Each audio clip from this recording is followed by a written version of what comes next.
Hello बच्चों, welcome again in my class. In my today's video, I will explain you your fourth lesson, Landscape of the Soul, written by Nathalie Roberoy. Now line-wise explanation of lesson.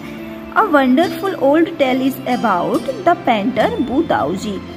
एक बहुत ही wonderful और old पुरानी story है, tell है, जो कि painter बू दाऊजी के बारे में है, who lived in the 8th century, जो कि 8th सेंचुरी में रहते थे। और वो कहाँ के रहने वाले थे? चाइना के। His last painting was a landscape, और जो उनकी लास्ट पेंटिंग थी वो एक लैंडस्केप थी। लैंडस्केप थी दैट मीन्स उन्हें लैंड की डिफरेंट पार्ट्स को, माउंटेन को, रिवर को, लेक को, इन सबको उन्हें इसमें दिखाया था। कमीशन्ड बाय, कमीशन मीन्स होता है ऑर्डर्ड, तो उस पेंटिंग के लिए कमीशन किसने किया था, ऑर्डर किसने किया था? टेंग जुआन झोंग, ये वहाँ के एक एम्परर थे, टेंग जुआन झोंग, उनने उनको कमीशन किया था पेंटिंग बनाने के लिए। To decorate a palace wall, अपनी पैलेस की, महल की वॉल को डेकोरेट करने के लिए उनने ऑर्डर किया हुआ था उस लैंडस्केप को। The master had hidden his work behind a screen, और जो मास्टर थे, मास्टर का मतलब है यहाँ पर पेंटर, तो वो जो मास्टर थे उनने क्या किया, अपने वर्क को बिहाइंड अ स्क्रीन, एक पर्दे के पीछे हिडन छिपा दिया।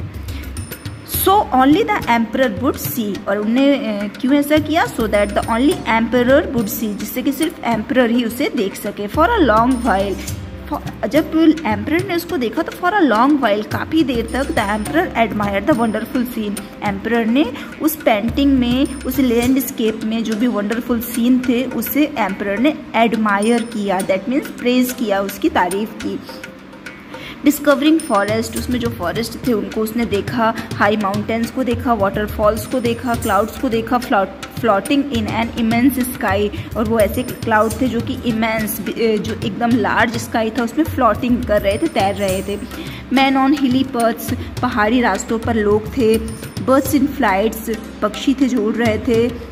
Look sire said the painter, painter ने उनको, एम्परर को बोला कि सर, इन दिस केव, उस पेंटिंग में, उस लैंडस्केप में बताया कि वहाँ पर एक केव है, और उन्होंने कहा कि इन दिस केव, इस केव में at the foot of the mountain, और वो केव कहाँ थी?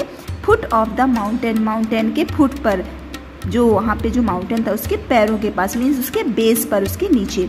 ड्वेल्स अ स्पिरिट, तो पेंटर ने बताया कि इन दिस केव, ये जो गुफा दिख रही है, केव मीन्स होता है गुफा, इस गुफा में जो कि ये माउंटेन के फुट पर है, बेस पर है, ड्वेल्स अ स्पिरिट, तो वहाँ पर एक सोल, स्पिरिट, आत्मा रहती है। ड्वेल मीन्स होता है टू लिव, रहना। The painter clapped his hands, और ऐसा बताने के बाद पेंटर ने अपने हैंड्स को क्लैप किया, ताली बजाई, and entrance to the cave open, और उनके क्लैप करते ही क्या हुआ कि जो केव थी, जो गुफा थी, उसका जो एंट्रेंस था, जो गेट था, वो ओपन हुआ। द इनसाइड इज स्प्लेंडेड, और जब गेट ओपन हुआ तो देखा गया कि जो उसके इनसाइड था, उसके जो अंदर था ना, वो बहुत ही स्प्लेंडेड था, एकदम शानदार था, बहुत ही सुंदर था। Beyond anything words can convey, beyond anything words can convey, इसका मतलब होता है कि वो इस तरह से था कि उससे जो वर्ड्स हैं उससे कन्वे नहीं किया जा सकता, शब्दों से बताया नहीं जा सकता कि वो कितना स्प्लेंडेड था।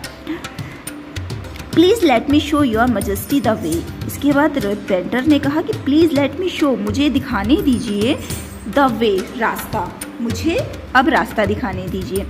The painter entered the cave, और ऐसा कहने के बाद जो पेंटर था उस केव में एंटर हुआ, अंदर गया। But the entrance closed behind him, लेकिन हुआ क्या, उसके एंटर करते ही जो एंट्रेंस था, जो गेट था, वो क्लोज्ड हो गया, बंद हो गया। And before the astonished emperor could move और अटर अ वर्ड, और इसके पहले कि ये जो एम्परर थे, जो कि एकदम एस्टोनिश्ड थे, सरप्राइज्ड थे, आश्चर्यचकित हो गए थे, कुड मूव, वो हिल पाते, और अटर अ वर्ड, अटर मीन्स होता है टू स्पीक, एक भी वर्ड वो कह पाते इसके पहले ही the painting had vanished from the wall, वो जो पेंटिंग थी वो उस वॉल से वैनिश हो गई, वैनिश हो जाना, डिसअपियर हो जाना, गायब हो जाना।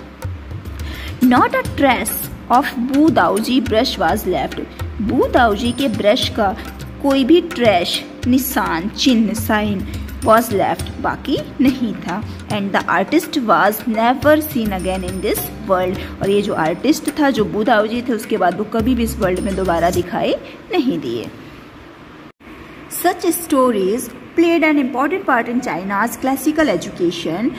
जो इस तरह की जो स्टोरीज़ हैं वो चाइना की क्लासिकल एजुकेशन में बहुत ही इंपॉर्टेंट पार्ट प्ले करती हैं. The books of Confucius and Zhuangzi are full of them. और जो चाइना में ये जो बहुत ही popular books Confucius and Zhuangzi, ये इस तरह की स्टोरीज से फुल है. They help the master to guide his disciple in the right direction. और ये जो बुक्स हैं ये उसमें वो मास्टर को, टीचर को, अपने डिसाइपल को, अपने स्टूडेंट को राइट डायरेक्शन में, सही दिशा में गाइड करने के लिए बहुत ही हेल्पफुल है. Beyond the anecdote. Anecdote means होता है short story. Beyond the anecdote they are deeply revealing of the spirit in which art was considered. तो ये जो एनेक्डोट हैं, जो ये शॉर्ट स्टोरीज हैं, ये स्पिरिट को रिवील करती हैं, जो फीलिंग्स है, जो भावना है, उनको रिवील करती हैं, उनको शो करती हैं, जिसमें आर्ट को कंसीडर किया जाता है, आर्ट को कुछ माना जाता है. Contrast this story. और इस स्टोरी के कंट्रास्ट, इसके अपोजिट, और another famous one about a painter. दूसरी एक और स्टोरी है जो कि पेंटर के बारे में है. Who wouldn't draw the I of a dragon. जो कि ड्रैगन की आई को ड्रॉ नहीं कर रहा था, just because he had painted, जो कि उसने पेंट किया हुआ था, फॉर फियर, इस डर से. फियर, डर. इस डर से it would fly out of the painting, कि उसे ये डर था कि आई को ड्रॉ करते ही वो जो ड्रैगन है वो पेंटिंग से फ्लाई आउट, बाहर उड़ जाएगा. With an old story from my native land Flanders that I find most representative of western painting. और ये जो स्टोरी है ये मैंने एक नेटिव फ्लॉन्टर हैं जो राइटर के नेटिव फ्लॉन्टर हैं, फ्लैंडर से, उनने बताई हुई थी. इन 15th century Antwerp, a master blacksmith called Quentin Matsys. अब ये हम दूसरी स्टोरी के बारे में बात कर रहे हैं. 15th century में एंटवर्प एक मास्टर ब्लैकस्मिथ था, एक लुहार था, कॉल्ड क्विंटन मैटिसिस. उसका नाम था Quentin Matsys. Fell in love with a painter's daughter. और वह एक पेंटर की डॉटर से प्यार में पड़ गया. The father would not accept a son in law in such a profession. और जो फादर हैं वो एक बढ़िया से पेंटर हैं और वो अपने सन इन लॉ को एक ब्लैक स्मिथ के रूप में, एक लोहार के रूप में एक्सेप्ट नहीं कर रहे थे. सो क्विंटन स्नीक्ड दैट मीन्स किसी जगह पर चुपके से चले जाना, चोरी से जाना. So Quentin sneaked into the painter's studio. जो ये क्विंटन था वो बहुत धीरे से पेंटर के स्टूडियो पे गया and painted a fly on his latest panel. और जो उसका पैनल था उस पर उसने एक फ्लाई, एक मक्खी जो है उसका चित्र पेंट किया. With such delicate realism. वो उसको, उस फ्लाई को उसने डेलिकेट रियलिज्म से, एकदम बारीकी से पेंट किया था. That the master tried to sweat it away before he realized what had happened. कि जब मास्टर ने, जो पेंटर थे, जो उसके फादर थे लड़की के, जब उनने उस फ्लाई को देखा ना, so he tried to swat it away. उनने उसको झपट्टा मार के भगाने की कोशिश की. मीन्स उसने उसको एकदम रियल समझा. Married his beloved and went on to become one of the most famous painter of his age. So later on Quentin married with his beloved and he also became a very popular painter of his age. These two stories illustrate, ये दोनों stories ये illustrate करती हैं, बताती हैं what each form of art is trying to achieve. कि जो art की जो दोनों फॉर्म हैं, जो कई तरह के फॉर्म हैं, वो क्या अचीव करना चाहते हैं. वो क्या अचीव करना चाहते हैं? A perfect illusionistic likeness in Europe में वो इल्यूजनिस्टिक लाइकनेस अचीव करना चाहते हैं. इल्यूजनिस्टिक लाइकनेस क्या होती है? भ्रम में डालने वाली समानता. और the essence of inner life and spirit in Asia. और एशिया में वो क्या अचीव करना चाहते हैं? इनर लाइफ और स्पिरिट के इसेंस को, उसके सार को, उसके मूल तत्व को. In the Chinese story, the emperor commissioned a painting and appreciates its outer appearance.